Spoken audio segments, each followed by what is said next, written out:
जी अस्सलाम वालेकुम रहमतुल्लाहि व बरकातुहू। अस्सलातु वस्सलामु अलैका या सय्यदी या रसूलल्लाह, अस्सलातु वस्सलामु अलैका या सय्यदी। ये जी मलेशिया की ट्रेन है, LR ट्रेन। रात 12 बजे तक खुली रहती है ट्रेन यहाँ पे मलेशिया में।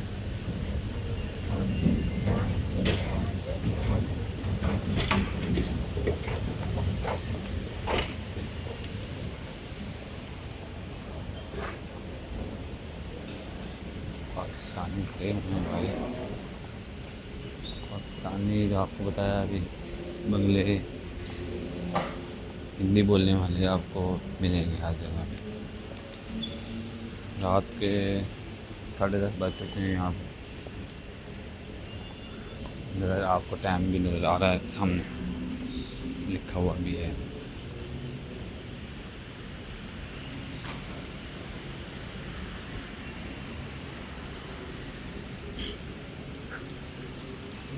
हमारा जी सामान आया था पाकिस्तान से, तो वो हम लेने गए थे। वो हमारे पास है, कपड़े थे कुछ।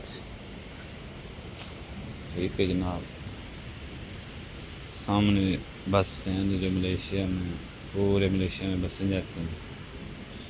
ठीक है जी,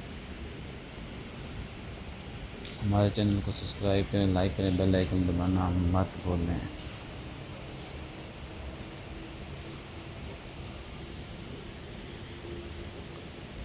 इस साइड से ट्रेन आनी है तो इस पास जानी है, यानी कि KL दे अंदर।